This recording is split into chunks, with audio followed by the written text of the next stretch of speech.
Cérémonie de sortie de la première promotion de 20 officiers venus de 5 pays d'Afrique. L'événement a été placé sous l'égide du ministère de la Défense nationale et de l'ambassade de France. Frédéric Yandamukula, Richard Moubiwa Massessé. Revue des troupes, honneur militaire sous la houlette du ministre de la Défense nationale, le général de corps d'armée Brigitte Onkanoa, remise des décorations, distinction honorifique à l'un des encadreurs, le commandant Thierry Ondomba, proclamation des résultats sanctionnant la fin de formation des 20 officiers stagiaires venus de 5 pays du continent avec un taux de reçu de 100%, suivi de la remise des parchemins aux majors dans l'ordre de mérite, respectivement du Cameroun 1er, Togo 2e et du Gabon 3e. La promotion a bénéficié durant 9 mois d'une formation intense et exigeante sanctionnée par le MAGRI, Master en Administration Générale et Relations Internationales.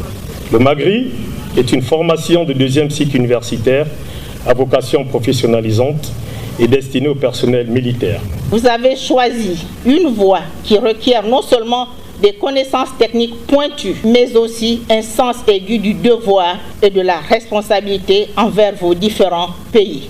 L'exigence en matière de formation n'est pas seulement une question de rigueur académique, mais aussi une question de préparation à la réalité des armées et à leurs besoins. Cette cuvée devra se distinguer professionnellement après leur redéploiement. Je voudrais rendre un vibrant et très respectueux hommage à son Excellence le général de brigade Brice Clotaire Oligui Nguema, qui, à l'aune du CETERI, accorde une attention toute particulière à l'excellence des cursus de formation des militaires en général et de l'école d'administration des forces de défense de Libreville en particulier. Chers lauréats, vous voilà dépositaires de compétences en gestion des ressources humaines et en administration financière.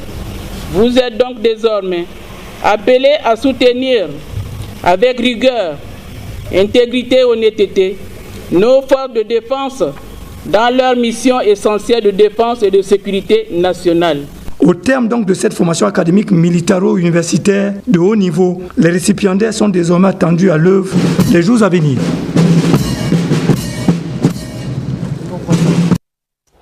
Ouverture ce matin d'un séminaire de renforcement de capacité à l'endroit des délégués spéciaux. Les travaux des assises visent à outiller les délégués sur la gestion administrative de leur entité. Cabrel Guilain-Lemami, Jean-Marie Ludovic Bitégué, chez Limanéa, reportage. L'annulation des résultats présidentiels du 30 août 2023 par le comité de transition pour la restauration des institutions avait, outre d'autres mesures prises, conduit à la nomination des délégués spéciaux, lesquels doivent assurer la gestion des différentes mairies que compte le pays. Pour mener à bien leur mission, ces derniers doivent maîtriser certaines normes administratives, d'où l'importance de ce séminaire de renforcement de capacité organisé à leur endroit par le ministère de l'Intérieur et de la Sécurité. Je me réjouis, en tant que délégué spécial, de ce que Son Excellence, Monsieur le ministre de l'Intérieur et de la Sécurité, ait pris cette initiative d'initier cette formation à l'endroit des délégués spéciaux, de manière à ce que nous puissions être au parfum d'un certain nombre de mécanismes. Le présent séminaire a pour objectif fondamental la mise à disposition des outils nécessaires qui vous permettront d'exploiter de manière efficace l'ensemble des textes législatifs et réglementaires qui encadrent vos missions. La gestion des collectivités locales implique une organisation et un fonctionnement spécial. Lors de ces assises, ces délégués spéciaux apprendront par l'entremise des experts les textes qui cadrent leur mission. Il s'agit du cadre juridique et institutionnel applicable à la gestion des collectivités locales, de l'exercice de l'État sur les actes des collectivités locales, de la procédure de préparation et d'élaboration de l'exécution du budget des collectivités locales. Les travaux de ce séminaire qui se déroulent en atelier et en même temps dans les autres provinces du pays sont d'une importance dans le processus de transition. Le directeur général de l'Organisation internationale du travail vient de séjourner au Gabon. Il a échangé avec les syndicats et le patronat sur les questions liées à leurs difficultés en entreprise. On en sait plus avec Betty Warel Nzembe à Bissi et Guy Serge Dizambo. Le dialogue social en entreprise ou dans l'administration entre employeurs et employés demeure l'outil important pour maintenir la cohésion. Au cours de ces réunions, les conditions des travailleurs et des centrales syndicales ont donc été abordées dans le but de venir à bout des préoccupations longtemps décriées mais ignorées. Nous considérons que les travailleurs, dans leur ensemble, ne sont pas pris en compte avec efficience.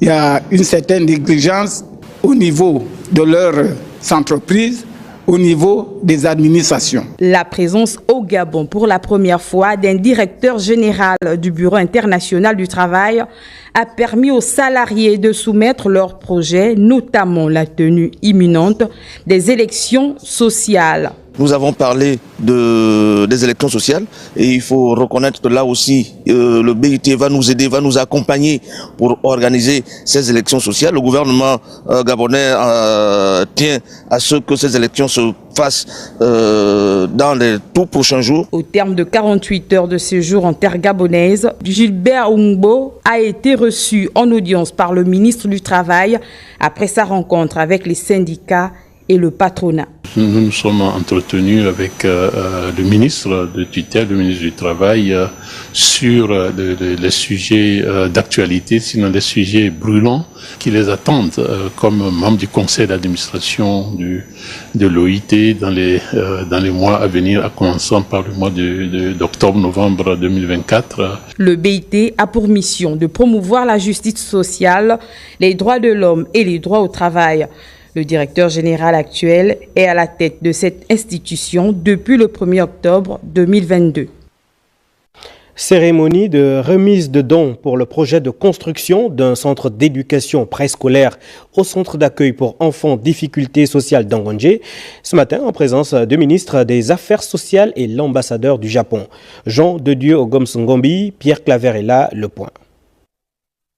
La coopération bilatérale entre le Gabon et le Japon est au beau fixe.